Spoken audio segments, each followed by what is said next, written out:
Hatur nuhun untuk Kang Arif yang sudah memandu menghadirkan kesadaran. Harap kesadarannya tetap dijaga ya, pikiran perasaannya fokus terhadap tubuh tadi yang dari atas kepala sampai ujung kaki. Mungkin nanti bisa, setelah acara selesai nanti silahkan kasih testimoni ya, setelah kesadarannya dihadirkan, apa yang dirasakan oleh tubuh. Apakah itu ada yang pusing, atau misalnya hawa panas meningkat, atau tiba-tiba ada inputan, atau apa, silakan nanti disampaikan ya di testimoni. Ya selanjutnya sambil dijaga kesadarannya, hal-hal yang di luar silahkan disimpan dulu ya, misalnya ada permasalahan, ada hutang atau apa misalnya, simpan dulu ya, agar kita bisa fokus dan agar optimal nanti ilmu-ilmu yang disampaikan bisa terserap dengan optimal lah begitu ya. Nah itulah fungsinya, barusan menghadirkan kesadaran itu, agar kita fokus, agar kita memahami dengan pasti, mengetahui dengan pasti apa-apa yang terjadi. Nah, termasuk apa yang nanti akan disampaikan. Kita, mudah-mudahan Akang Teteh, Ibu Bapak sekalian bisa menyerapnya dengan optimal ya. Sekarang itu kita akan membahas tentang ego dan nafsu. Sebelumnya kan sudah dibahas khusus tentang ego sudah pernah dibahas. Nah, dan nafsu pun pernah selintas terbahas dari bahasan ego tersebut. Nah, kali ini Kang Rocky akan menyampaikan secara khusus materi tentang ego dan nafsu ya. Apa perbedaannya, terus bagaimana cara mengendalikannya, dan sebagainya lah. Perihal ego dan nafsu ini banyak yang sudah membahas ya dari banyak perspektif ya, baik dari perspektif agama, dari perspektif psikologi, dari perspektif spiritual dan sebagainya lah. Sudah banyak yang membahasnya dan pasti dari tiap-tiap bahasan tersebut ada benang merahnya lah begitu. Termasuk apa yang akan disampaikan hari ini, mudah-mudahan inti ya benang merahnya bisa terpahami oleh akan ibu bapak sekalian. Ya untuk mempersingkat waktu kita langsung saja untuk Kang Rocky menyampaikan kematerian tentang ego dan nafsu. Mangga Kang Rocky, waktu dan tempat dipersilahkan. Mangga hatur nuhun. Kadang teu ieu na suantena Kedengaran Kang, kedengaran. kedengar ya. Ya sip. Suka lep-lep di sini soalnya sinyalnya. Baik, sampurasun pada semuanya yang hadir, terima kasih hatur nuhun. Sebelum kita berdiskusi lah ya. Kita tadi yang sudah disampaikan oleh Kang Arif tentang kesadaran. Memang tagline RA itu, kelompok RA itu adalah kesadaran, koneksi, dan energi. Mungkin sebelum ke ego dan nafsu ya, saya selintas bahas ini dulu. Kesadaran yang dimaksud di dalam kelompok RA adalah kondisi di mana kita betul-betul bisa mengetahui dengan pasti apa yang memang harus diketahui. Jadi bukan hanya selewat-selewat, apalagi katanya-katanya. Dan hal yang paling perlu kita ketahui secara pasti di langkah pertama adalah ya diri kita sendiri, tubuh kita sendiri. Maka yang harus dilakukan adalah langkah pertama untuk bisa mengetahui tentang diri sendiri adalah merasakan keberadaannya dulu saja. Apa yang dirasakan keberadaannya, yang paling mudah dulu dirasakan yaitu fisik. Dari kepala sampai kaki. Dan itu dirasakan keberadaannya dulu, belum sistemnya, belum apanya, tapi keberadaannya saja dulu. Dirasakan atau merasakan keberadaan fisik jasad kita ini selama-lamanya. Kecuali sedang tidur lah, itu sangat sulit. Jadi sambil ngobrol, sambil berkegiatan, sambil apapun, si fisik kita atau tubuh kita ini terus tetap terasa keberadaannya. Nah itu target pertamanya. Jadi bukan pada saat dibimbing kayak tadi aja, tapi setelah itu sambil ngobrol seperti ini, sambil mendengar, sambil makan, sambil berkegiatan, tetap tubuh kita itu terasa keberadaannya. Sehingga mudah-mudahan nanti masuk step kedua, kita bisa memperhatikan tubuh ini setiap saat. Di step selanjutnya mudah-mudahan kalau kita udah bisa terus memperhatikan apa yang terjadi di tubuh ini setiap saat, kita bisa mengetahui dengan pasti bagaimana tubuh ini bekerja, bagaimana tubuh ini, apa yang terjadi di dalamnya, bagaimana tubuh ini bersikap dengan semua yang merangsang dia, baik dari luar maupun dari dalam tubuh itu sendiri. Lalu tujuannya setelah kita betul-betul bisa menyadari, mengetahui, dan seterusnya tubuh kita, kita nanti akan melangkah untuk mengetahui apa-apa yang di luar tubuh kita juga, atau menyadari apa-apa yang ada di luar tubuh kita. Sama, nanti merasakan. Karena langkah pertama untuk mengetahui adalah menyadari keberadaannya, merasakan keberadaannya, lalu menelitinya. Apa yang mau diteliti kalau nggak diketahui keberadaannya? Nah, kalau misalkan kita sudah mengetahui tubuh kita, sudah merasakan, sudah mengerti, paham, dan seterusnya, terus nanti kita melangkah sesuatu yang di luar tubuh kita, nanti kita bisa mengkoneksikannya. Tagline kedua adalah koneksi. Bagaimana mungkin kita bisa terkoneksi dengan sesuatu? Kan koneksi itu terjemahnya adalah keterhubungan atau terhubungnya dua objek, kan begitu ya. Berarti kan kita harus ketahui dulu keberadaan dua objek tersebut, lalu kalau bisa kita pahami betul-betul, baru kita bisa mengkoneksikannya. Misalkan kayak kita mau nelpon orang, harus tahu nomornya, gitu kan. Kalau sudah tahu nomornya, ada sarananya, baik itu kuota maupun sinyal, baru kan kita bisa mencoba menghubunginya. Kalau diterima, artinya satu frekuensi, bisa satu frekuensi, baru terkoneksi, baru ada obrolan, baru kita bisa tuker-tukeran informasi, baru nantinya bisa menjadi satu atau menyatu, atau ngeblending. Jadi ujung-ujungnya nanti adalah dari target kesadaran ini, ujung-ujungnya nanti kita bisa memahami diri, bisa memahami yang di luar diri, mungkin kita yang sebut alam ini. Nanti karena kita paham dua unsur itu, dua objek itu, kita bisa membangun koneksinya atau bisa mengkoneksikannya. Karena paham dua objek itu, jadi bagaimana bisa membuat sefrekuensi dan selanjutnya. Bagaimana bisa membuat sefrekuensi kalau kita nggak ngerti frekuensi kita sendiri? Bagaimana bisa sefrekuensi kalau kita nggak bisa mengerti frekuensi yang di luar diri dan seterusnya? Jadi ujung-ujungnya ke sana. Nah, setelah bisa terkoneksi dan bisa menyatu, nanti baru di situ akan ada tuker-tukeran informasi antara kita dan objek yang dikoneksikan oleh kita. Baru dengan informasi itu, baru kita mungkin bisa berbuat sesuatu, bisa saling mempengaruhi. Baru di situ kita ngomong tentang bagaimana, misal maaf ya, menyelaraskan alam, bagaimana mentreatment alam, bagaimana ngeblend dengan alam dan seterusnya.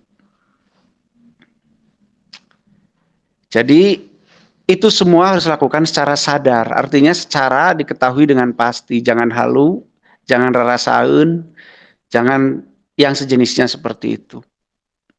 Nah, maka dari itu di Timra ini kita pelajari betul-betul bagaimana kita bisa menyadari sesuatu. Ya memang dari yang paling kasar dulu, fisik, selanjutnya nanti organ-organ yang di dalamnya, mungkin selanjutnya nanti sistem kerjanya, nanti hubungan antar organnya dan seterusnya. Kalau tubuh udah tamat baru kita melenggang keluar tubuh. Panjang ceritanya, iya memang panjang. Tapi itu mungkin mudah-mudahan bisa menjadi sarana, menjadi jalan supaya kita bisa mengkoneksikan diri dengan sesuatu yang baik di dalam diri kita sendiri maupun yang di luar diri kita. Nah, koneksi itu adalah sebagai sarana juga untuk bisa saling berinteraksi satu dengan yang lain. Sehingga kita bisa berbuat nanti. Berbuat kan enggak? Misalkan kita mau treatment alam itu kan urusannya bukan pengetahuan kita. Wah, cek pengetahuan kita harus gini. Tidak. Kita harus melihat alamnya bagaimana. Apa yang dibutuhkan, apa yang diperlukan, dan seterusnya. Jadi tesegawayah lah gitu kasar nama. Tidak tesegawayah tenaon ya artinya teh. Ya tidak semau-maunya begitu. Nah maka dari itu teman-teman kalau bisa ya rasakan badan kita itu terus-menerus. Sebisa mungkin terus-menerus sambil berkegiatan apapun, badan kita tetap tersadari keberadaannya. Gitu kalau masalah kesadaran mah ya. Oke, selanjutnya mungkin kita masuk, ya seperti kata Kang Jay tadi, sebenarnya ego sudah pernah kita bahas ya. Tapi ya udah nggak apa-apa, kita bahas lagi aja. Sebelumnya mohon maaf ya, mungkin bahasan-bahasan di kelompok ini nggak begitu keren gitu ya. Nggak begitu keren lah, karena ya pengetahuannya memang di itu belum terlalu tinggi ya. Pengetahuannya masih ecek-ecek, jadi yang dibahas juga yang ecek-ecek lah. Jadi mungkin di sini akan sulit kalau kita misalkan ada pertanyaan tentang UFO, tentang alien, tentang surga dan neraka, tentang kayak gitu, mungkin saya akan sulit menjawabnya karena pengetahuan saya yang mungkin belum sampai ke sana. Jadi wayahna kita bahas yang ya remeh-temeh beginilah. Ranginang saja dulu. Ke ego dan nafsu seperti seolah-olah di pandangan umum mas sarwa sama gitu ya. Bahkan ego itu punya konotasi negatif. Jadi ego itu jelek gitu. Apalagi kalau ngomong egois. Itu pasti pikirannya jelek. Pikirannya itu orang yang pengen menang sendiri, orang yang rakus, orang yang jahat, pokoknya azab lah. Film Indosiar azab lah kalau ngomongin ego. Ya sah-sah saja, boleh-boleh saja karena seperti yang Kang Jay bilang tadi, memang segala sesuatu tuh memang tergantung dari sisi mana melihatnya. Tapi kalau dari sudut pandang saya, ego itu adalah sesuatu yang memang sengaja diinstal, diadakan. Untuk apa? Untuk supaya tubuh ini itu punya kecenderungan mempertahankan hidupnya. Jadi ego adalah sesuatu yang sengaja diinstalkan, atau ya bahasanya diinstalkan lah ya. Yang memang sudah ada dari sononya lah gitu. Tujuannya adalah untuk supaya tubuh ini punya kecenderungan untuk mempertahankan hidupnya. Kebayang kalau tubuh ini tidak dilengkapi dengan ego, maka dia tidak punya kecenderungan mempertahankan dirinya, mempertahankan hidupnya. Ya manusia punah kalau begitu. Karena dia tidak punya keinginan mempertahankan hidup, nggak mau makan, nggak mau ada bahaya, dia juga di depannya mau nggak cuek gitu. Jadi ya, nah itulah ego. Jadi ego adalah sesuatu yang netral menurutku. Ego adalah sesuatu yang memang niscaya keberadaannya harus ada supaya tubuh ini punya kecenderungan untuk mempertahankan hidupnya. Lah, tapi faktanya bagaimana ada orang yang rakus, bagaimana ada orang yang pengen menang sendiri, bagaimana ada orang yang jahat dalam tanda petik ya. Apakah itu peran ego? Bisa iya, bisa tidak. Bisa iya, ianya segimana, tidaknya segimana gitu. Makanya untuk mungkin membedakan dulu mana ego, mana nafsu, biar rada jelas dan sederhana, mungkin saya akan memberikan analogi saja. Berikan contoh. Misal gini, ego adalah sesuatu yang terinstal di dalam tubuh, tepatnya di dalam sel, yang dia menyebabkan sel atau tubuh itu punya kecenderungan mempertahankan hidupnya. Misal dengan makan. Jadi tubuh punya kecenderungan untuk mempertahankan hidupnya dengan memasukkan unsur-unsur yang bisa diolah dan kemudian membuat tubuh itu tetap bertahan. Atau yang kita sering sebut makanan. Atau yang kegiatannya kita sering sebut sebagai makan. Nah, itu kecenderungan yang lahir dari adanya ego. Nah, tapi setelah ego itu bekerja, yaitu muncul kecenderungan untuk makan, ada kan kemudian muncul sesuatu yang lain. Pengen makan yang kayak apa, kepengen makan sesering apa, sebanyak apa, rasanya kayak apa, dan seterusnya. Apa gitu masih urusan ego? Atau sudah urusan yang lain? Oke, kita kembali lagi sedikit, bahwa ego memberi kecenderungan kepada tubuh untuk makan. Makan yang bisa membuat dia bertahan hidup. Tapi tidak jarang atau bahkan hampir selalu, setelah ada kecenderungan makan, kita justru timbul keinginan untuk makan yang seger. Makanya siang-siang makannya seblak, misalkan, dah seger. Terus bakso, terus apalagi ya, aduh, saya jarang makan yang enak-enak, jadi susah ngasih contohnya nih. Ya kayak gitu-gitulah. Nah, keinginan yang disambungkan dengan rasa enak, menyenangkan, dan seterusnya itulah nafsu. Makanya saya membahasakan, nafsu adalah kelanjutan dari ego. Gitu. Egonya mah cuma memberikan kecenderungan untuk makan. Dan makannya pun yang untuk mempertahankan hidup. Tapi setan lagi. Nafsu menginginkan sesuatu yang enak. Makanya maunya bakso yang pedas, asin, pedas, asam, kayak gitu kan. Dan seterusnya, terus makan maunya wareg sampai kemerkaan, sampai kekenyangan gitu. Nah, itu sudah nafsu. Nah, silahkan teman-teman buat ininya sendiri, terjemahan sendiri.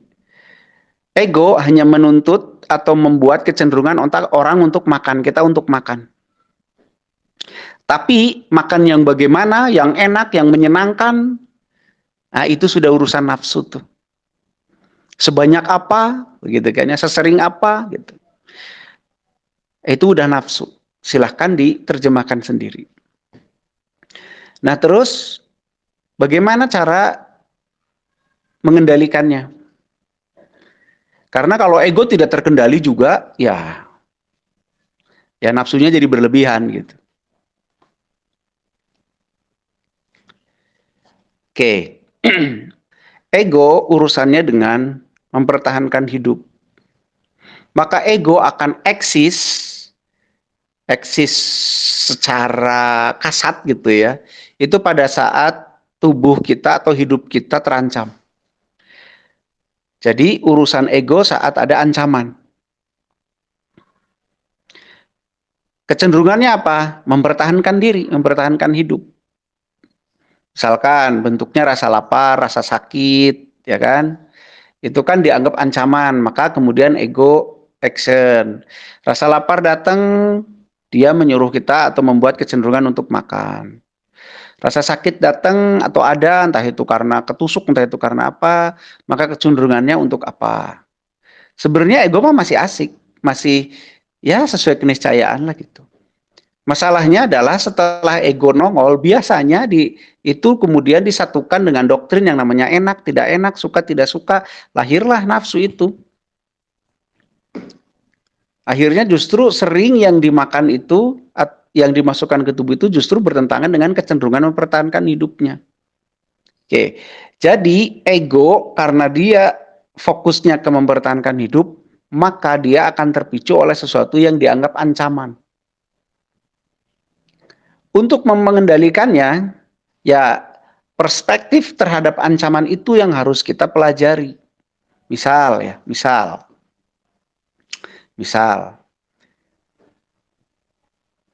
pada saat kita jalan malam, kita mendengar suara aneh, misalkan. Karena di doktrin kita bahwa suara aneh itu jurig, misalkan ya, hantu gitu. Dan hantu itu secara doktrin itu mengancam nyawa, itu bisa nyekek gitu, bisa gigit gitu dan seterusnya. Maka ego aktif di situ kan. Saraf-saraf aktif dan seterusnya, detak jantung naik dan seterusnya. Yang terjadi apa? Kecenderungan mempertahankan diri naik tinggi. Wah, akhirnya lari biasanya orang itu ya. Lari sekencang-kencangnya. Pekteh itu ternyata bukan jurig gitu. Nah, bagaimana cara mengendalikan kecenderungan mempertahankan diri supaya nggak berlebihan? Ya kita harus mengetahui dengan pasti apakah sesuatu yang memicu mempertahankan diri itu betul-betul mengandung ancaman atau tidak. Caranya gimana? Ya diteliti. Misalkan kayak tadi, kita dengar suara yang aneh. Wah, ada dorongan untuk lari. Tahan dulu. Teliti dulu, ini suara apa? Betulkah suara hantu misalkan? Atau suara apa? Setelah diteliti, misalkan gini, yang sering ke hutan pasti sering dengar suara tupai. Suara tupai itu rada mengerikan loh. Hampir mirip suara hantu gitu. Kalau dengar suara tupai apalagi malam-malam gitu ya, nggak tahu kalau malam tupai bersuara apa enggak itu. Itu lumayan mengerikan itu secara doktrin. Nah, teliti dulu itu. Setelah diteliti, oh ternyata tupai. Setelah tahu tupai, pasti keinginan kita untuk lari hilang kan. Karena ego menangkap, oh ini tidak mengancam. Ya sudah, hilang kecenderungannya. Nah, jadi kalau ada guru kita pernah ngomong turunkan ego, maklumi orang lain. Itu kan berhubungan dengan sesuatu yang dilakukan oleh orang lain, baik itu pemikirannya, omongannya, perilakunya, dianggap mengancam kita, gitu kan. Kenapa kita tidak sukai? Karena dianggap mengancam kita. Nah, setelah kita pahami orang lain tersebut, pemikirannya, omongannya, dan seterusnya, dan ternyata kita tidak temukan ancaman yang berlebihan, ya kecenderungan kita membela diri jadi menurun. Akhirnya dengan menurunnya kecenderungan membela diri, kita bisa memaklumi. Atau setelah memaklumi, turun kecenderungan membela diri. Nah itu jadi kata-kata turunkan ego maklumi orang lain, kayak gitu ya, teknisnya gitu. Itu ego. Terus bagaimana dengan nafsu? Bagaimana mengendalikannya? Karena nafsu adalah sebuah sesuatu yang sudah dihubungkan dengan doktrin enak, suka, nyaman, pokoknya kayak gitu lah ya, enak, suka, nyaman, apalagi tuh, yang gitu-gitu. Maka kita perlu akal yang diaktifkan untuk mengukur sesuatu itu tidak hanya kemudian bernilai enak, nyaman, suka, asik, dan seterusnya. Tapi bernilai sesuai dengan peruntukannya. Itu biasanya mengendalikan nafsu tuh. Yang saya alami sendiri. Misal, saya kasih contoh ya. Misal saya kasih contoh. Pada saat saya ingin sekali makan Indomie. Karena Indomie itu kan seleraku ya. Jadi boleh nggak makan Indomie? Ya boleh. Tapi kalau maunya tiap hari, maunya tiap makan Indomie, wah maunya gitu ya. Itu kan sudah nafsu itu. Karena sudah bukan lagi masalah bagaimana cenderung mempertahankan hidup dengan makan. Tapi sudah makan apa ya yang menurut saya enak, yang menurut saya suka, menurut saya ini, itu. Nah, untuk mengendalikan itu, aktifkan akal, kemudian dibahas, diteliti, apakah itu memenuhi unsur untuk mempertahankan hidup, atau justru memenuhi unsur untuk merusak hidup. Namun lebih gampang nama perlu atau hente gitu. Antara keperluan dan keinginan lah gitulah kasarnya. Mudahnya mah begitu. Silakan dinilai. Oh Indomie itu enak sih, tapi kalau tiap hari teing bagaimana? Kalau sehari 2 kali bagaimana? Kalau sekali makan 4 bagaimana? Oh enaknya mah yang pedas makanan tuh, tapi kalau pedas tiap hari bagaimana? Dan seterusnya. Nah itulah yang efektif akan mengendalikan nafsu. Jadi akal lah yang mengendalikan nafsu. Akal di situ berfungsi untuk menakar sesuatu, mengukur sesuatu sesuai dengan keperuntukannya. Jadi kalau mengendalikan ego mah, kita lihat ancamannya, betul-betulkah dia mengancam, betul-betulkah mengandung ancaman. Misal ya, saya contohin lagi. Misal kita ketemu orang, teman kita di jalan nih, tiba-tiba dia matanya rada sipit-sipit gitu ya, rada merem-merem ya, lirikannya rada-rada gimana gitu pada kita. Otomatis itu diri kita menakar tuh, wah ini bete nih ke saya nih. Nah, ada anggapan begitu. Karena ada masukan kesit kayak gitu ke otak kita, maka itu memicu ego kan, untuk mempertahankan hidup, mempertahankan diri. Akhirnya wah harus waspada nih dengan orang ini nih. Dia kayaknya menunjukkan tanda-tanda nih dengan tatapannya yang begitu, dengan matanya yang begitu. Akhirnya kita melakukan action-action, menjauh mungkin atau apa mungkin. Caranya mengendalikan hal tersebut adalah tanya aja Pak, kenapa matanya atau ada apa dan seterusnya. Oh ternyata kelilipan. Setelah kita tahu kelilipan, saya yakin kecenderungan ego untuk mempertahankan diri turun atau hilang. Karena kita tahu dia tidak mengandung ancaman buat kita. Akhirnya kita memaklumi orang tersebut, oh iya dong, kelilipan, namanya juga kelilipan ya, rada sipit-sipit matanya. Atau namanya juga juling, gitu dan seterusnya. Itu cara kita mengendalikan ego. Tapi mengendalikan nafsu itu perlu kita aktifkan akal kita untuk apa? Untuk memahami sesuatu itu sudah bagian sesuai dengan peruntukannya atau tidak. Nah, latihan menakar ini semua itu secara efektif yang saya alami bisa mengendalikan dua hal tersebut di tubuh kita. Nah, syukur-syukur kalau kita semua nanti pada saat kita merasa punya ancaman, sadari tubuhnya tuh, bagaimana ego bekerja. Itu kan susah diceritakan. Sok sadari sendiri, alami sendiri. Bagaimana ego bekerja pada saat ada ancaman. Atau pada saat dianggap ada ancaman. Nah, setelah ancamannya dianggap hilang, rasakan lagi tubuhnya tuh bagaimana. Misalkan kalau orang-orang ada cucunguk gitu ya. Cucunguk itu Kecoa. naonnya bisa kecoa. Pada saat ada kecoa, orang anehnya ya, bukan anehnya sih sebenarnya pada umumnya gitu, pada ibu-ibu gitu ya. Tiba-tiba menganggap itu ada ancaman buat dirinya. Entah itu ancaman kepada nyawanya, apalah gitu ya. Sehingga dia melakukan egonya terpantik. Kemudian lahirlah action-action. Ambil sapu, gebuk, dan seterusnya. Atau lari, atau bagaimana lah. Atau teriak-teriak, atau apalah gitu ya. Itulah wujud ego. Tapi coba deh pahami gitu ya. Ancamannya emang segede apa sih gitu. Dan seterusnya. Tapi kan tetap aja walaupun tahu itu nggak mengancam tetap aja gitu gini. Nah, itu mah dia aja maunya kayak gitu. Itu mah sudah doktrin, jadi sudah terhipnotis oleh doktrin gitu ya. Tapi secara teori begitu ya, dalam untuk mengendalikan nafsu itu adalah kita pahami sejauh mana ancamannya. Ancaman hilang otomatis kok, ego itu menurun kembali karena itu mah ada otomatis. Nah, kalau nafsu caranya adalah kita takar sesuatu yang diinginkan oleh nafsu itu biasanya sesuai, ini adalah sesuai kebutuhan atau hanya keinginan. Caranya hanya seperti itu secara teknis.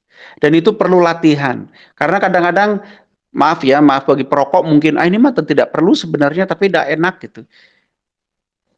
Gitu kan ya, itu memang perlu latihan. Saya sendiri kayak gitu kalau masalah Indomie mah.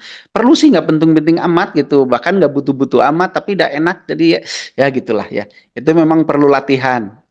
Untuk sampai betul-betul ego kita terkadar, terukur.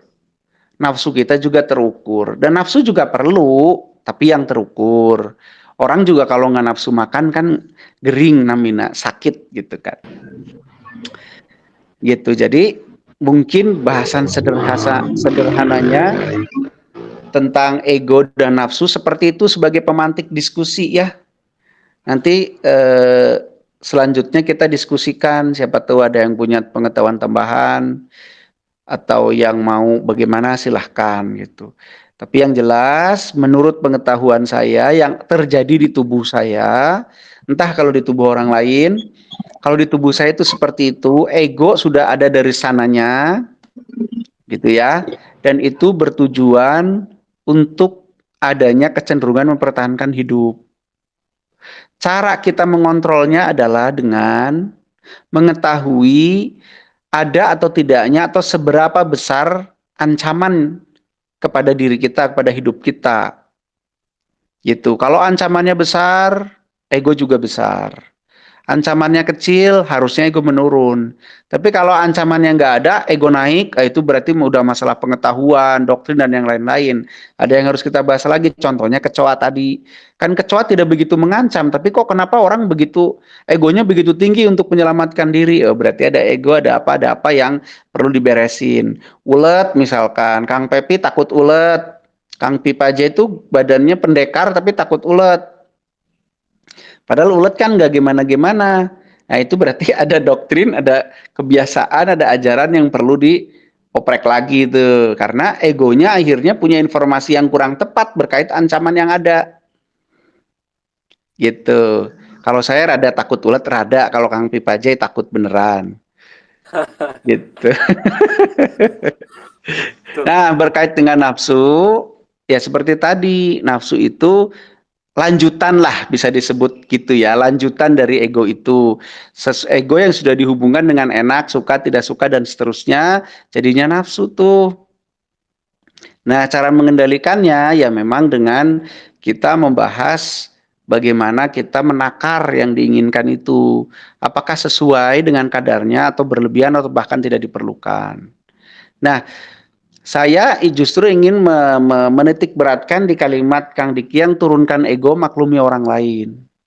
Ini booming lah di mana-mana. Ya mudah-mudahan saya yakin semua juga paham tentang kalimat itu dan lebih-lebih bisa mempraktekannya. Setelah saya pikirkan, yaitu karena ego itu berhubungan dengan ancaman, biasanya kita melihat sesuatu di luar diri kita, ya dalam hal ini bahasanya orang lain, yang bersikap, berperilaku yang tidak sesuai dengan doktrin kita, dengan pemikiran kita, dengan suka tidaknya suka kita, itu biasanya dianggap ancaman buat diri kita. Akhirnya kita defensif dengan orang lain tersebut. Defensifnya macam-macam, bisa timbul rasa tidak suka, bisa menjauh, bisa jaga jarak, bisa ngegosip, ya kan, bisa ngajak-ngajak orang lain untuk tidak menyukai dan seterusnya seterusnya. Nah, berkait turunkan ego, bagaimana kita menurunkan ego? Ya pahami ancamannya. Artinya kita harus mau meneliti lagi si sikap orang lain tersebut, si pemikiran orang lain tersebut, si apalah orang tentang orang lain tersebut, yang kita tadinya anggap ancaman, kita pahami benarkah mengandung ancaman yang sebegitu besar atau bagaimana? Dengan memahami ancaman itu ternyata sekian sekian sekian, maka kita otomatis ego itu akan menurun juga. Kenapa kita di kasarnya maaf ya, kenapa kita diinjak kepalanya sama anak kecil kita masih asik aja. Tapi kenapa sama orang yang sebaya atau yang lebih gede kita nggak asik? Satu berkait doktrin, yang kedua ancaman. Yang kita anggap main mengancam harga diri lah, mengancam apalah, yang jelas ancaman. Gitu kan, wah menginjak harga diri saya itu mah. Nah gitu kan. Nah itu mari kita pelajari. Syarat maklum, maklum menurut saya adalah kita bisa memahami kenapa sesuatu itu bisa terjadi, itu maklum. Jadi maklum memang outputnya belum tentu selalu membenarkan. Tapi maklum adalah mengetahui, menyadari, mengerti kenapa sesuatu itu bisa terjadi. Nah, setelah kita mengerti sesuatu itu terjadi, kita bisa mengerti itu mengandung ancaman apa tidak. Kalau tidak mengandung ancaman, ngapain kita merasa terancam? Dan biasanya otomatis ego itu turun.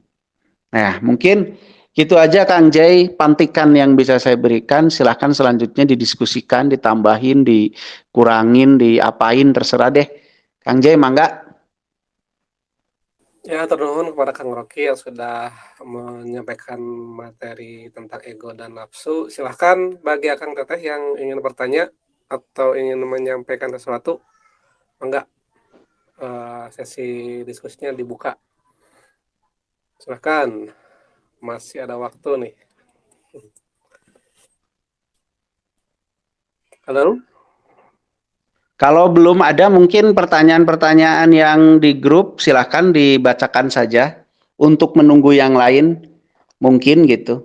Boleh. Siap-siap. Teh Nela tadi ada yang Teh Nela yang ngerangkom ya.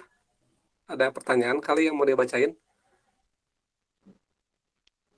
Yang lain juga kalau misalnya malu-malu ini malu untuk ngomong langsung bisa diketik aja di topik saran-saran lah. Kumaha aya pertanyaan anu ti grup bilih bilih abi hilap macana. Iya, saya sempat menulis pertanyaan dari ini nggak tahu Akang nggak tahu Teteh ya. Nana Angin tentang teknis menyatukan pikiran dan perasaan. Kumaha tah Kang? Gampang. Menyatukan pikiran dan perasaan mah ya harus ada objek yang sama gitu aja intinya mah. Misalkan objeknya telinga, ya sudah rasakan telinga, pikirkan telinga, ya udah menyatu gitu. Itu aja. Ya, satukan objeknya aja dulu, bukan satukan objeknya. Jadikan pikiran dan perasaan itu tertuju pada satu objek, itu nanti otomatis. Itu sederhananya mah gitulah. Sok, ada lagi? Saya Ada Kang. oh iya, mangga sok enggak. Selamat malam Kang. Selamat malam. Ya, tadi sempat disebutkan tentang trauma, tentang ego yang mendapatkan ancaman seperti yang remeh-temeh seperti ketemu ulat gitu. Mm-mm. Nah, saya juga punya Kang Oh pengalaman gitu. pribadi masih kecil Gimana tuh? dicucuk ayam kecil pokoknya. Dipatok Ayam ayam maksudnya? dipatok ayam, ya, Oh dipatok iya. ayam. Itu Heeh. membekas Kang, sampai saya dewasa pun membekas. Jadi Iya. kalau ketemu ayam itu saya antara dua pilihan. Ada Lari takut, atau injek? iya, ada takut, ada berani. Berani ada, tapi takut juga ada kan. Iya Bingung iya juga. iya. Iya terus? Apalagi yang kecil gitu kan. Ayam yang masih usia masih kecil gitu. Jadi dia itu kan Mm-mm. suka matok-matok kan. Beda Iya dengan iya iya. ayam Yang yang gede dewasa juga mungkin matok. oh iya, menghindar kan. Iya Cuman iya iya. Iya traumanya itu lebih ke ayam yang kecil gitu. iya. Iya. Karena Terus terus? dirasakan waktu kecil. Terus Heeh. ini ada lagi pengalaman temen, dia itu bilang sama saya nggak takut sama ular, saya nggak takut sama macan, dan saya nggak takut sama hewan buas apapun.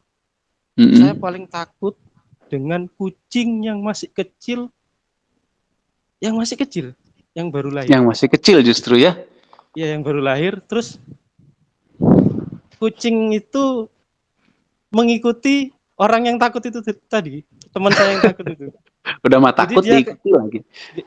jadi dia ke sana diikutin, jadi dia ke Iya sana iya. diikutin. Akhirnya dia tuh benar-benar takut. Saya lihat sendiri. Iya iya iya. Kucing itu cuma ingin apa ya, mungkin cari perhatian atau minta makan atau apa. Jadi dia Mungkin minta benar-benar bertanggung takut. jawab kenapa kucing itu lahir. Herannya di situ Kang. Dia Iya kalau iya. ketemu ular, macan itu nggak takut dia. Bahkan ketemu Iya jin sekalipun, ketemu setan nggak takut. Cuma iya. takutnya sama kucing kecil yang masih kayak baru lahir terus ngejar-ngejar dia gitu. Cuma Iya sekedar iya iya. diikutin. Iya Itu iya. gimana Kang solusinya Kang? Atau kayak Oke saya oke tadi oke. itu ada perasaan takut ada, berani ada gitu. Iya iya Takutnya oke oke. diperbesar gitu. Oke. Oke oke. Makasih Kang. Coba kita bahas ya. Ya Kang. Oke. Jadi memori rasa takut itu kayak Akang tadi dipacok ayam kecil gitu pada saat kecil. Nah, pada saat Akang mengalami kejadian itu betul-betul merasa terancam hidupnya. Intinya itu. Nah, rasa terancam hidupnya itu tersave di memori, kemudian selalu memicu ego karena memang ego akan aktif pada saat merasa terancam. Gitu. Nah, itulah yang disebut trauma gitu kan, yang kemudian sama orang disebut trauma gitu. Solusinya mudah, sebenarnya mudah. Mudahnya apa ya? Pertama, kan dulu waktu kecil kita belum bisa menganalisa ya. Sekarang mah udah gede, sudah bisa menganalisa. Coba analisa, temukan ancamannya. Sadari dirinya, sadarkan, bangkitkan kesadarannya. Bahwa, oh sebenarnya ini tidak mengancam, dak, gitu. Setelah itu apa yang perlu kita lakukan? Lah dilatih, memang perlu latihan. Saya dulu kalau lihat ulet lari. Tapi setelah saya menyadari apa sih? Nah coba, sekarang lihat ulet ya asal ulet itu nggak menghina saya diam aja. Kalau ulet itu menghina saya tijek biasanya gitu. Nah, jadi solusinya itu pertama, karena itu memori yang tersimpan, sok bangkitkan dan memori hanya bisa dipukul dengan memori yang baru gitu. Jadi bikin memori baru lagi dengan kesadaran yang utuh bahwa tidak ada ancaman yang ada sebenarnya berkait dengan anak ayam ini atau temennya anak kucing itu. Nggak ada ancaman. Nah itu sadarkan betul-betul di diri. Pada saat kita ketemu pasti tetap itu kan ego doktrin itu masih mempengaruhi. Nah di situ latihannya. Coba diam, buktikan bahwa ayam itu matok juga nggak jadi langsung luka misalkan. Nah proses latihan memang perlu ada. Gitu loh. Ya saya buktikan sendirilah tentang ulat gitu. Jadi nggak terlalu gimana-gimana amat.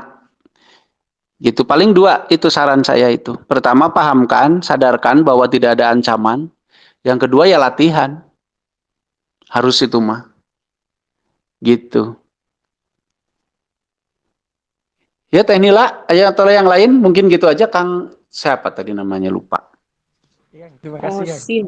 Iya, selamat berlatih menghadapi anak ayam.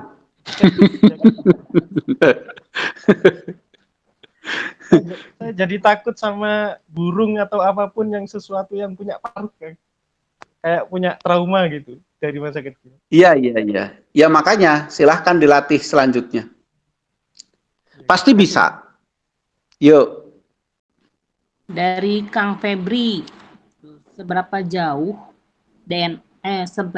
seberapa jauh DNA dalam mempengaruhi kita dalam apa sih? Tepuguh, kumaha? Ditulis tapi tulisannya butut jadi Ya. Bentar, Kang. Bagaimana sejauh mana DNA mempengaruhi kita mengambil keputusan gitu ya? Eta. Bener gitu? Oke, sedap. Seberapa pengaruh DNA dalam mempengaruhi kita dalam pengambilan sikap? Oke. Oke Kang Febri ya, DNA apakah mempengaruhi kita mengambil keputusan? Ya bisa iya, bisa tidak. Tergantung apa? Tergantung sejauh mana kita menelitinya. Maksud saya begini, sikap itu diambilkan sebenarnya dari berbagai macam pertimbangan. Pertimbangan kita tergantung terhadap satu, data yang masuk, yang kedua doktrin yang dipunya, yang ketiga tujuan. Kan itu. Inilah pengolah data atau berpikir itu gitu loh. Jadi tapi kan kalau nggak ada DNA nggak ada manusia misalkan gitu ya, ya iya juga sih gitu. Tapi kalau kita mau ngomong secara sederhananya, apakah DNA mempengaruhi seseorang untuk mengambil sikap? Ya sebagian besar sih sebenarnya enggak gitu loh, enggak lah gitu. Karena sikap itu kan diambil setelah orang itu berpikir.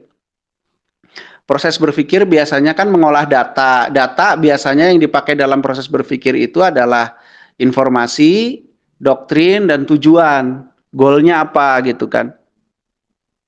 Jadi memang tidak secara langsung terkait dengan DNA. Kalau terkait ya pasti terkait karena otak itu sendiri di-create pastikan ada efek, ada pengaruh dari DNA.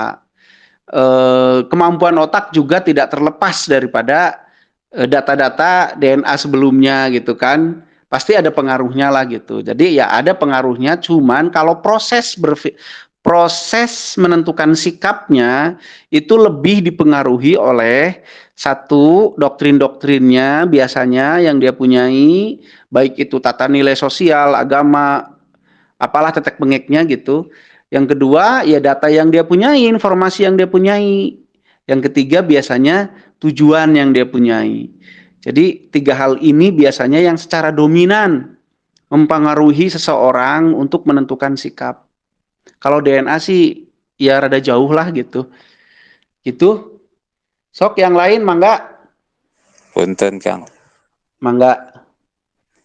Misalnya dalam ego itu Kang, kita kan menurunkan ego, pahami orang lain gitu kan. Ya. Kita pahami terus orang itu. Cuman ego kita itu ditindas terus tuh kayak mana sikapinya Kang? Atau apa yang ininya Kang? Saya justru ada kurang paham yang akan maksudkan sebagai ego ditindas itu bagaimana? Misalnya kita ada apa yang dibilang dia tuh kita ikuti gitu. Kita gitu. Hati kita disakiti terus gitu kan. Cuman kita nggak cocok, jadi nggak cocok tapi terpaksa mengikuti gitu ya? Ya, gitu. Oke.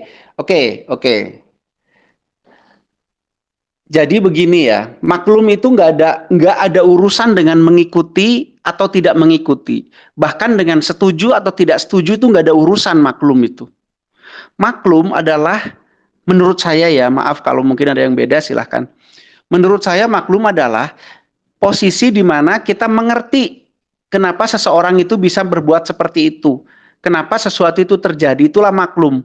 Setelah kita mengerti, misalkan gini, oh orang itu kenapa mencuri? Ya karena dia mau enaknya aja, nggak mau capek, jadi wajar mencuri. Oh begitu. Setelah tahu begitu, maklum karena orang ini pemalas, jadi mencuri. Nah, tindakan kita kan tidak harus membenarkan itu, apalagi membiarkan atau mengiyakan kan tidak. Tindakan kita ambil bukan berdasarkan kemaklumannya. Tindakan kita ambil berdasarkan ukuran perlu atau tidak perlu. gitu. Misalkan Akang maklum kepada teman Akang, tapi kan tidak perlu mengikuti mah ya nggak usah diikuti. Maklum itu sebatas kita mengerti kenapa seseorang itu berbuat seperti itu. Mengerti sebab-sebabnya, mengerti proses-prosesnya.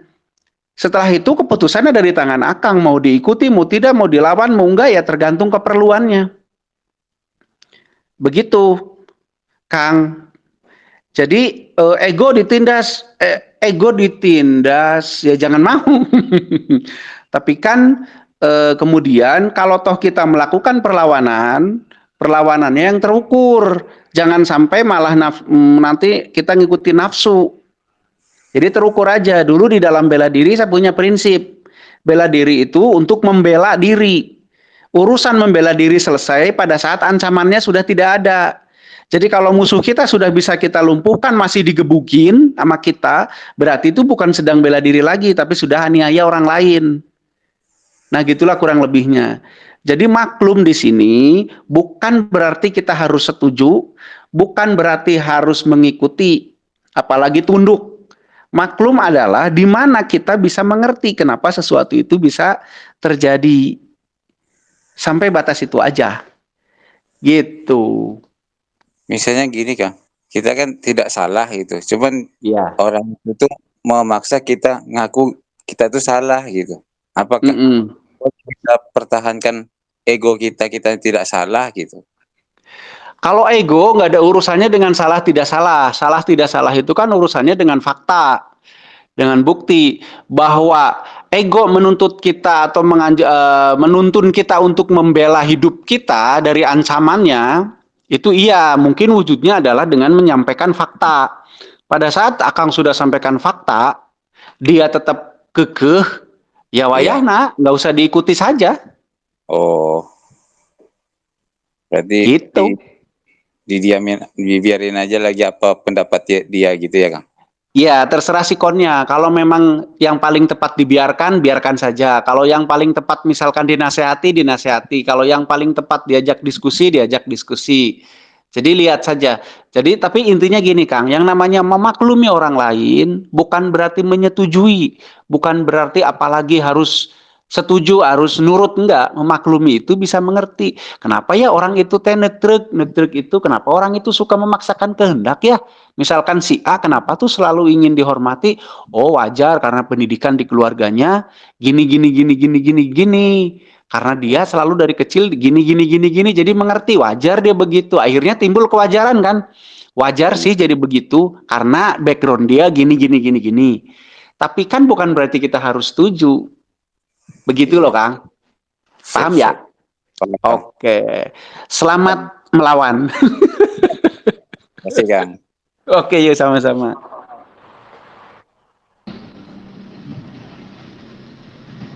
Silakan yang lain nih, sangat menarik nih pembahasannya. Assalamualaikum. Waalaikumsalam. Sempara satu Kang. Ini aku nak nanya Kang, kalau misalnya kita ada orang kan nak minta tolong sama orang itu, tapi kita bisa nolong ke orang itu. Contohnya kemarin tuh kan ada kakak sepupu kan, anaknya tuh baru lahir 3 hari. Jadi dia tuh nyuruh saya minta carikan ustadz apa anak ini nih. Padahal dari diri saya ini kan insya Allah bisa. Itu Ya. maksud itu antara ego apa nafsu itu? Bisa niat nak pengen menolong gitu nah. Oh, rasa ingin menolong. Iya, rasa ingin menolong. Itu termasuk apa itu? Dia orang itu nggak tahu dengan ibaratnya saya ini kan bisa ini itu takutnya Tapi kalau kita ingin tahu, ingin orang lain tahu bahwa kita bisa gitu ya. ya itu tapi ya kayak gitulah susah bilangnya. Oke, coba saya bahas ya. Ya, Oke. ya. Oke, itu bukan termasuk ego ya. Kang Doni itu bukan termasuk ego karena tidak ada sesuatu yang mengancam. Itu termasuknya kemana? Ke rasa enak. Karena diketahui orang bisa itu enak. Dihormati orang karena kita bisa itu enak dan seterusnya. Jadi itu lebih kepada nafsu. Karena dikaitkan dengan rasa enak, tidak enak, suka tidak suka, senang tidak senang. Gitu. Jadi kan kalau orang lain tahu saya hebat kan saya jadi senang, jadi saya disuka. Itu larinya ke nafsu bukan ego Kang Doni. Oh Ya, iya, iya. lebih Oh, baik kalau boleh saya menyarankan Kang Doni, kalau memang iya. tidak diminta diam saja. Oh iya, yang saya tolong ini ibaratnya masih keluarga. Iya, mau keluarga Ah, kayak mau istri kayak kalau nggak diminta diam aja lah. oh gitu ya. Oh iya, iya, Mm-mm. iya. Ya tapi udah terlanjur ya, nggak apa-apa ya. Ya nggak apa-apa. Kan kan menolong bisa jari jauh kan Kang Doni kan kemarin bisa sudah menyebarkan energi kepada alam semesta. Wah, bisa kan tuh sembunyi-sembunyi menolong kan bisa. Ya insya Ya, Allah lah. iya. Ya itu aja lah Kang. Oke, siap. Nuhun Kang Doni. Ya, Ya, silakan yang lain. Ini ada pertanyaan yang ditulis ya di grup. Kang Sok. Febri lagi. Apa itu harga diri? Cenah. Bandrol eta mah. Oke, tapi coba saya bahas ya.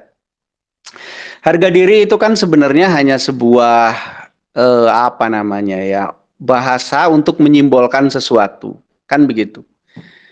Harga diri itu lebih kepada kamuflase ya yang diadakan di otak kita, informasi tentang bagaimana seseorang itu terhormat, bagaimana seseorang itu diakui, pengakuan lah intinya mah gitu kan. Nah itu kan kamuflase, bukan kamuflase, maaf, ilusi, ilusi tentang pengakuan.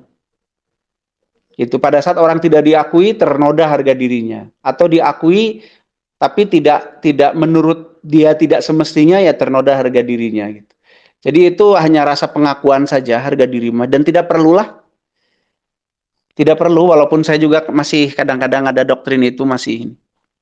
Itu mau pengakuan tentang pengakuan gitu. Jadi harga diri tidak perlulah dibanderol, biar orang lain yang masang bandrol ya. Gak usah diri kita yang masang bandrol gitu. Hargai saya dong. Berarti kita yang masang bandrol gitu. Tapi kalau orang lain yang masang bandrol, kita mau minta apa tidak, tapi kalau menurut orang lain mahal, akan dihargai mahal. Ya dihormati, dihargai, mungkin gitu ya. Tapi kalau orang yang mau dihargai, berarti dia yang pasang harga, biasanya orang lain malah tidak menghargai gitu. Tapi nggak penting sih mau dihargai nggak dihargai nggak penting. Jadi nggak usah dipikirin. Nah itu mah hanya ilusi tentang enaknya diakui gitu tentang pengakuan. Ya itu nafsu lah masuknya bukan ego. Itu mah ke nafsu.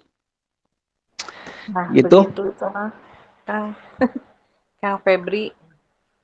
Oh Kang Febri nulis. Oh dia mungkin penulis. Ya.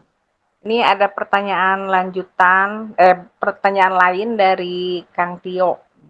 Gimana tuh? Kang, suatu nafsu atau keinginan yang tak terkendali bisa berakibat buruk terhadap diri, bahkan orang yang menyebutnya azab dari apa yang kita perbuat, dan azab itu berpikir dari tingkah laku kita yang diuji oleh Tuhan. Bagaimana perspektif tentang azab itu sendiri? Udah nggak ada azab mah. Udah gitu aja. Oh, tak gitu. Nggak ada azab mah. Apalagi dari Tuhan nggak ada azab mah.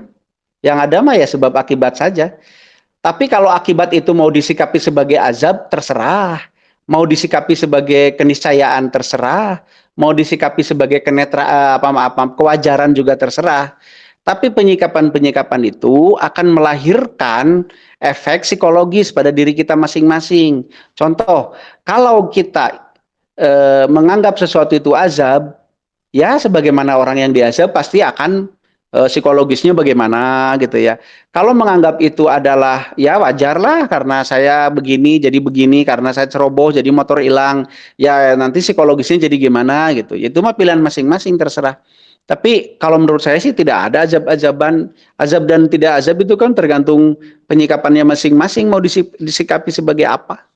Kalau menurut saya begitu sih. Dan tidak harus setuju dengan pendapat saya ya, terserah itu mah gitu. Mungkin Kang Teo banyak azab kali. Yuk lanjut. Gini, saya Gimana? mau tanya nih. Gini, Mas, saya kan ini punya sakit ini, sakit apa ya, saraf kejepit kan. Ya. Terus disaranin sama dokter kan MRI gitu kan. Mm-mm. Itu masih dalam keadaan kalau apa? Kalau berbaring itu kram gitu. Nah Kaki. itu kan kaki. Terus waktu pas MRI itu saya kan kesakitan itu. Kesakitan yang hebat. Pokoknya nggak tahan saya. Nggak tahan kan. Terus lama-lama saya inget apa kayak ini kayak apa ya, kok ada kesadaran atau apa yang itu tidak merasa sakit gitu loh. Iya, iya. Itu siapa itu? Sering saya gitu Mas, enggak cuman sakit aja, kadang kalau sedih gitu loh Mas. Mm-mm. Uh, ada apa ya, perasaan yang diri saya itu yang enggak sedih itu ada gitu loh. Iya, Kayak ada yang mengamati gitu loh. betul. Iya, kayak gitu Mas. Iya, itu kesadaran sendiri. Oh gitu. Mm-mm. Oh gitu ya. Mm-mm. Kadang saya bisa masuk yang ke enggak sakit, kadang padahal itu sakit banget gitu loh. Kadang Iya. kita masuk yang enggak sakit, kadang masuk yang sakit gitu loh. Mm-mm. Bingung saya. Ya, ya begitu. Jadi mau milih yang mana gitu. Karena memang tubuh bisa disetting. Kesadaran itu ya apa ya? Gitu. Otak itu bisa disetting memang. Oh gitu ya. Mm-mm. Saya kalau itu masuk merasakan kesadaran juga kayak gitu juga. Iya, sok lanjut. Udah hebat berarti. Gitu ya. Enggak aneh ya itu ya. Enggak aneh. Iya. Udah bagus Kadang itu. saya suka bingung. Ini kok saya sakit hebat kok, tapi saya bisa masuk yang enggak sakit. Saya sedih hebat, saya bisa masuk yang enggak sedih gitu loh. Itu saya boleh tanya nggak pada saat masuk ke nggak sakit itu Mbak sudah melihat pada saat Mbak sudah rela ya, udah pasrah ya? Iya. Iya. Iya. Iya. Iya gitu. Iya. Jadi memang intinya pada saat teteh lagi wong Mbak kok ya. Jadi Teteh pada boleh. saat Mbak sudah siap dengan kondisi, maka kemudian otak itu jadi rasional. Rasional itu maksudnya apa ya namanya ya? Ya sugestinya berkurang lah tentang rasa sakit gitu. Oh gitu ya. Tapi ya memang harus melewati fase ya, rela dulu, siap dulu gitu. Oh iya. Jadi itu bagus, berarti udah hebat. Hebat kayak gitu? Hebat. Kang Jema baru aja didatengin pinjol sekali udah kayak mau gantung diri, udah nggak hebat Kang Jema. Iya kadang kalau ketakutan gitu loh, takut yang deg-degan, yang gimana gitu, nanti diem, dirasain bener-bener, oh ini toh takut, oh ini toh marah, oh ini toh sakit gitu. Nah itu dia itu kena banget tuh, itulah kesadaran. Oh gitu.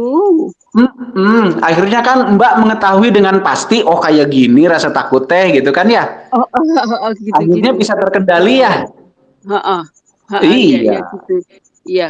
Kadang gitu. gini, kadang kalau sedih itu dirasain, nanti terus itu yang nggak sedih itu, alah gitu aja kok sedih gitu loh. Iya gitu.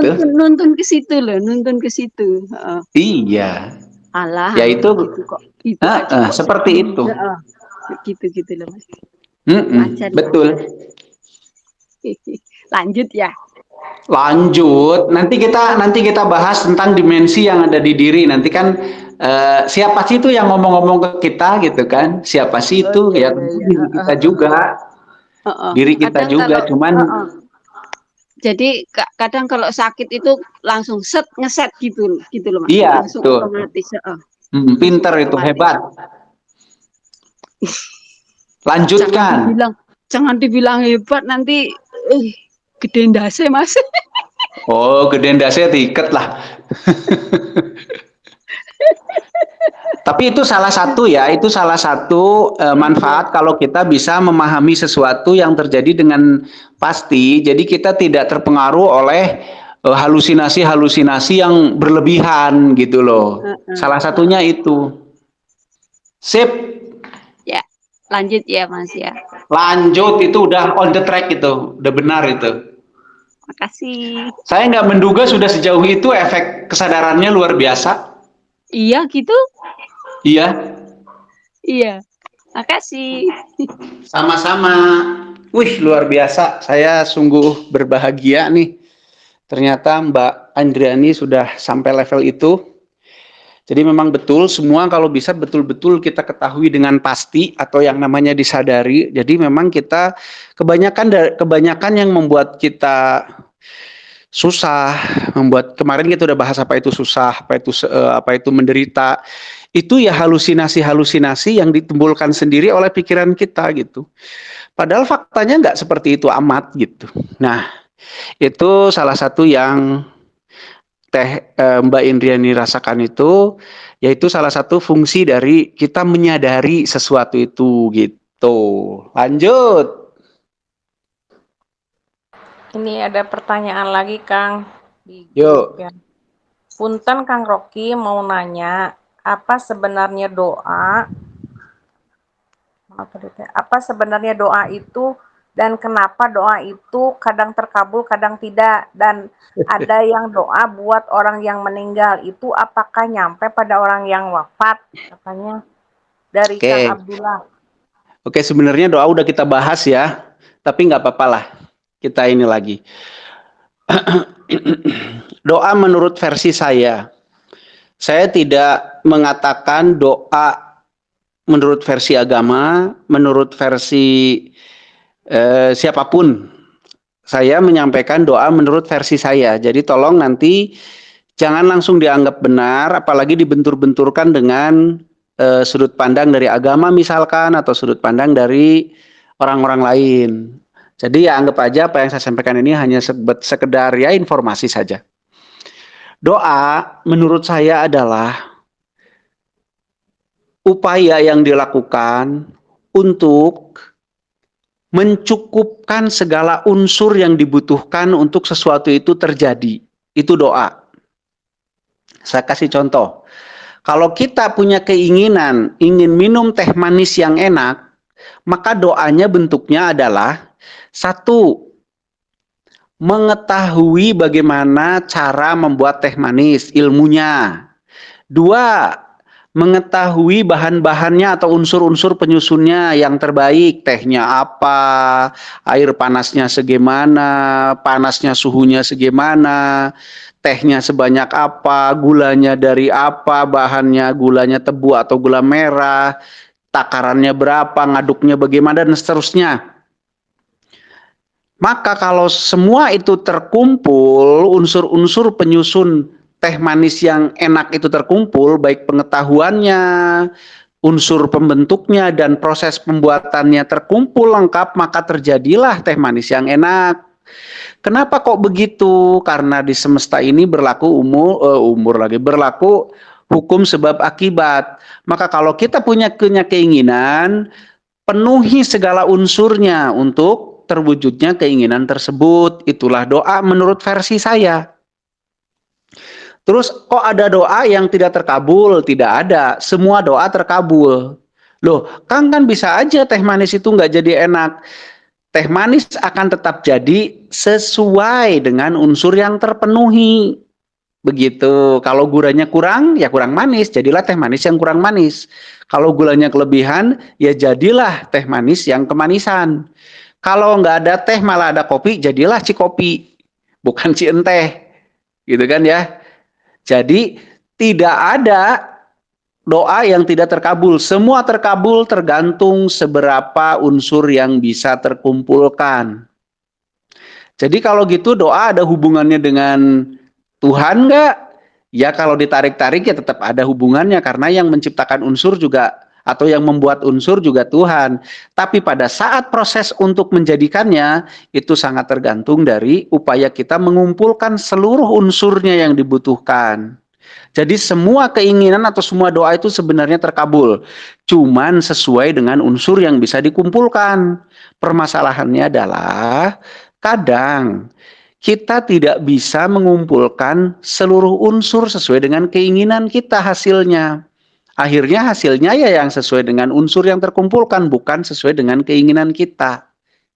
Itu bukan berarti tidak terkabul, tapi kita tidak cukup mengumpulkan unsur yang dibutuhkan agar sesuai dengan yang kita inginkan. Berkait dengan doa kepada orang yang meninggal, terus terang saya tidak punya pengetahuan di bab itu, jadi saya tidak bisa jawab. Itu Teh Nila.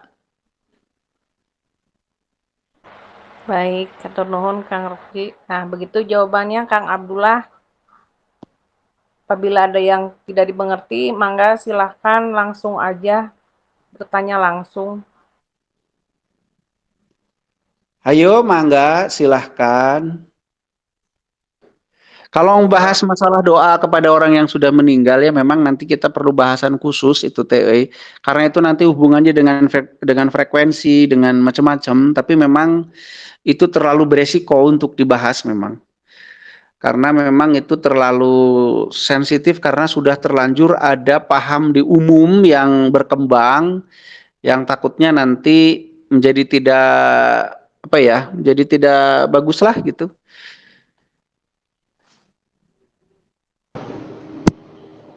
Halo Kang, Iya, ini mau cerita aku. Ini masalah doa juga. ya gimana tuh? Ah, dulu kan apa tahun kemarin kan ada kakak sepupu kan dia ini anaknya baru lahir 3 hari. Terus nangis nangis terus dia ini kan nangis nangis nangis nangis. Kalau digendong dia diam, kalau dikaparkan dia nangis.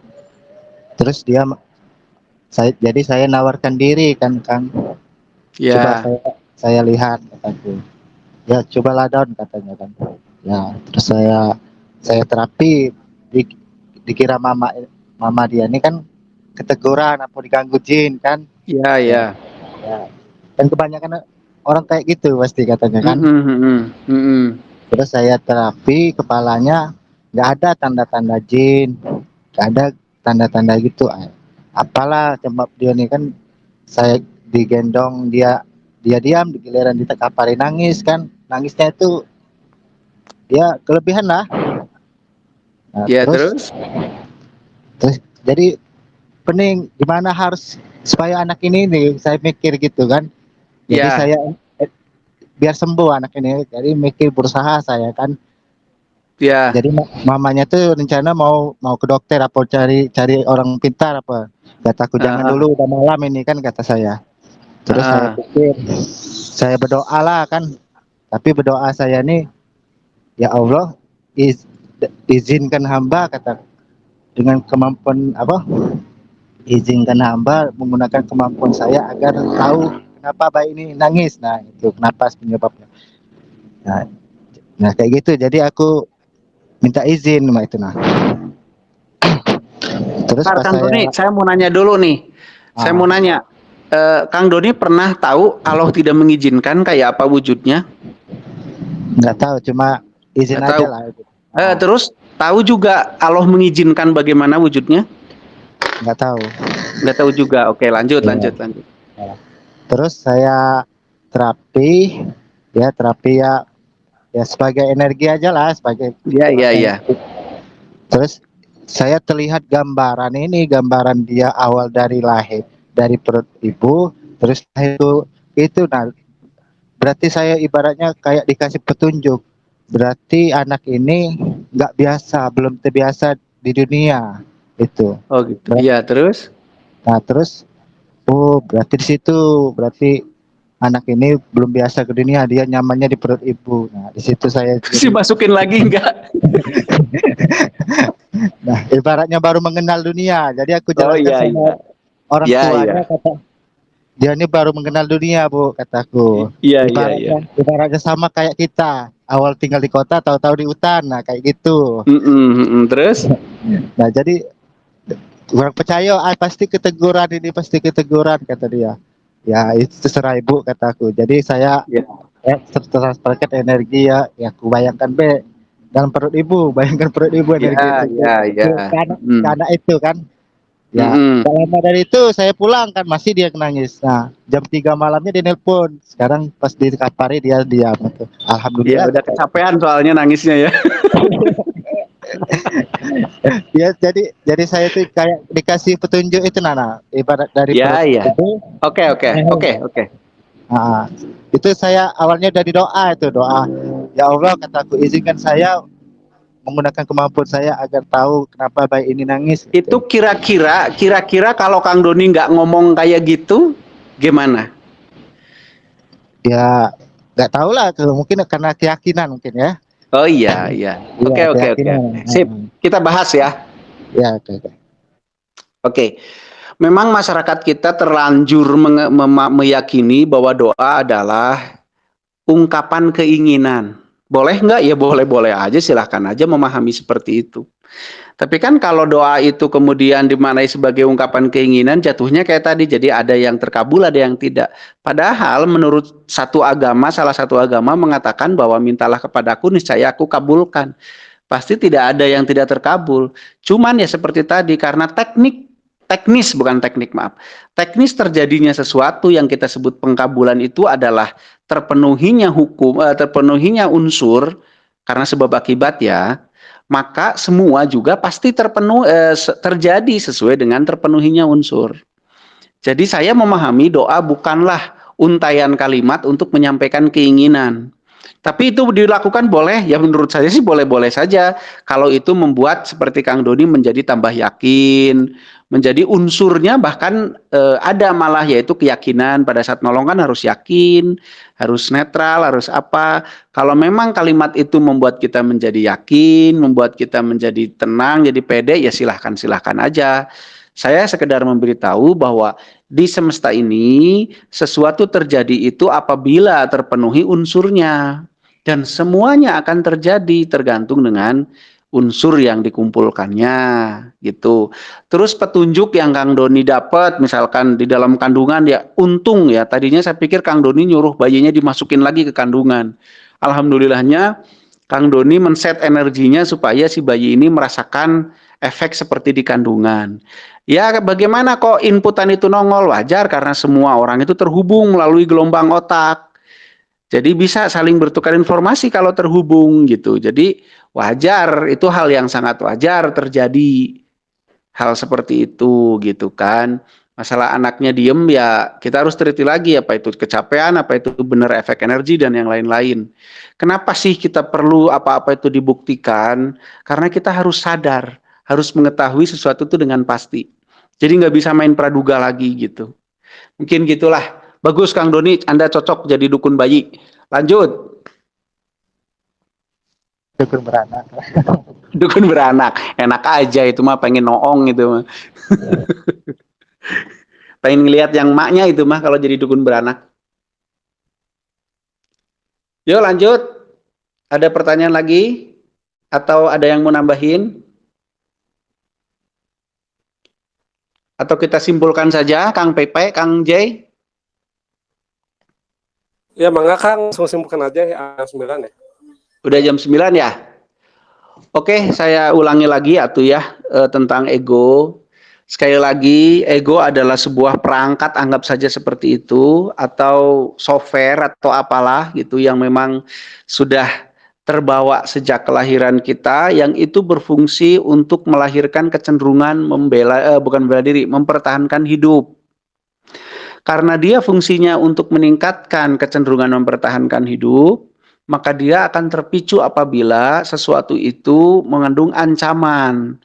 Cuman masalahnya, atau persoalannya, maaf bukan masalahnya, persoalannya ancaman atau tidak ancaman sering kita dapat melalui doktrin, melalui ajaran, melalui informasi dari orang lain, melalui kejadian-kejadian yang kita alami, yang informasi, doktrin, dan kejadian itu mungkin tidak memberikan informasi yang sebenarnya. Contoh kayak tadi, takut dengan anak ayam karena kejadian A, atau takut dengan kecoa karena diajarin oleh kebiasaan sekitarnya. Itu kan akhirnya membuat otak kita menganggap bahwa ada ancaman yang serius, padahal mah kenyataannya tidak ada ancaman yang serius. Jadi untuk menurunkan ego, pahami ancamannya. Baru kita nanti bisa mengendalikan atau menurunkan ego setelah kita bisa memahami ancamannya. Berkait dengan turunkan ego, maklumi orang lain, ya seperti itu. Kita harus menilai, bukan menilai mas, mengkaji apakah ada unsur ancaman di perilaku orang, omongan orang, pendapat orang kepada kita. Kalau tidak ada, ya hasil mengkaji itu kan ada dua. Pertama, kemakluman. Maklum itu artinya adalah mengerti kenapa sesuatu itu bisa terjadi. Setelah mengerti sesuatu itu bisa terjadi, kita juga mengerti apa efeknya buat kita, apakah mengandung ancaman atau tidak. Apabila tidak mengandung ancaman, maka otomatis ego itu akan menurun. Gitu loh. Kalau mengandung ancaman, otomatis dia akan naik. Memaklumi orang lain bukan berarti mengiyakan, setuju, mengikuti, atau sejenisnya, tidak. Memaklumi itu artinya hanya sekedar mengerti prosesnya kenapa sesuatu itu terjadi. Setelah itu kita harus mengambil sikap sesuai dengan keperluannya. Itu bab ego. Nah, nanti ada nafsu. Nafsu adalah lanjutan dari ego yang dihubungkan dengan rasa suka, tidak suka, enak, tidak enak, dan selanjutnya. Nah, untuk mengendalikan nafsu, kita harus mengerti peruntukan sesuatu. Misalkan makan, minum, apapun lah. Kita harus mengerti nilai kebutuhan, perlu atau tidak perlunya. Nah, selanjutnya ya tinggal latihan. Mau konsisten nggak kita dengan pengetahuan kita? Seperti saya sudah tahu misalkan makan Indomie tidak baik kalau terlalu sering. Nah, pada saat muncul keinginan itu, ya saya mau konsisten nggak dengan pengetahuan saya? Atau saya mau mengikuti itu, ya itu mah terserah, pilihan lagi. Mungkin ya itulah bab ego dan nafsu. Silahkan diperhatikan lagi di dalam tubuh. Berlatih saat ego itu naik, berlatih saat ada nafsu naik, berlatih saat kita mau marah, saat kita mau tidak suka, saat kita mau apa, sok saat itulah kita latihan untuk menyadarinya. Seperti tadi yang dilakukan oleh Mbak Indriani. Justru waktu momen yang paling tepat kita berlatih itu adalah saat ada kejadiannya. Mungkin begitu saja dari saya, mohon maaf kalau ada kurang dan kelebihannya. Sekali lagi, informasi yang saya berikan bukanlah sebuah kebenaran mutlak. Informasi yang saya berikan hanya sejauh-jauh pengetahuan saya saja. Jadi silahkan diteliti lagi, dipahami lagi, dibuktikan lagi sendiri. Jadikan saja informasi gitu ini mah, bukan kebenaran. Berkait kesadaran, silahkan sadari tubuh kita dan yang terjadi segalanya di tubuh kita terus-menerus. Tujuannya agar kita memahami tubuh, nanti kita akan memahami di luar tubuh yang kita sebut tempat hidup kita atau alam. Nanti kalau kita sudah memahami dua bab tersebut, kita coba koneksikan. Setelah kita bisa terkoneksi dengan tempat hidup kita atau yang namanya alam, kita baru nanti bisa berbuat, mau apa, mau bagaimana berkait alam ini, atau yang namanya ngeblending dan seterusnya lah. Blending itu menurut saya ya, sekali lagi menurut saya. Dan yang saya maksud blending ini bukanlah blending yang dipelajari di PU atau yang lain, bukan. Jadi saya tidak dalam rangka mengomentari itu, saya dalam rangka mengomentari blending menurut versi saya. Atau menyatu dengan alam semesta adalah pada saat kita sudah menyadari tubuh, menyadari alam itu sendiri, mengerti tubuh, mengerti alam itu sendiri, lantas terkoneksi. Saat sudah terkoneksi, baru kita akan tahu informasi-informasi apa saja yang ada di alam tersebut. Nah, informasi itu baru akan kita gunakan untuk bersikap. Jadi memang tidak mudah, perlu tahapan-tahapan yang jelas, tidak sekedar cuman merasakan energi aura sendiri atau merasakan apa. Menurut saya seperti itu. Jadi memang ada tahapan-tahapannya. Dan tahapan paling awal adalah merasakan keberadaan diri sendiri, untuk selanjutnya mengerti diri sendiri, untuk selanjutnya kita memahami diri sendiri dan bisa memakainya dengan baik dan benar. Mungkin itu aja Kang Jay. Sekali lagi saya mohon maaf, terima kasih atas kehadirannya. Sampurasun Kasadayana.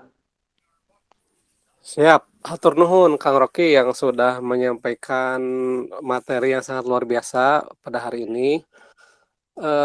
Mudah-mudahan apa yang beliau sampaikan bisa kita pahami dan mulai kita teliti ya. Tadi seperti pengalaman Mbak Andriani itu sudah sangat bagus ya, ketika beliau menghadirkan kesadaran yang kita selama ini kita latih, akhirnya beliau bisa meneliti tentang rasa, tentang rasa ya rasa sakit, rasa sedih dan sebagainya. Kita bisa meneliti, kita bisa memahami penyebabnya, kita bisa memahami lokasinya di mana, dan kita bisa memahami bagaimana mengendalikannya. Nah, itu kan tadi kesaksian nyata ya. Nah, itulah yang namanya bersaksi. Jadi bukan lagi katanya gitu ya. Tapi kita sendiri yang merasakan manfaatnya, hasil dari kesadaran itu. Nah, jadi silahkan dilatih terus kesadarannya, dihadirkan dalam aktivitas apapun. Silahkan tadi kalau mau misal mau testimoni hasil dari merasakan kesadaran, silahkan nanti dituliskan aja. Nah, karena sudah malam, silahkan kita tutup saja ya acaranya. Silahkan istirahat, silahkan latih terus kesadaran. Mangga. Sekian, sampurasun. Assalamualaikum warahmatullahi wabarakatuh.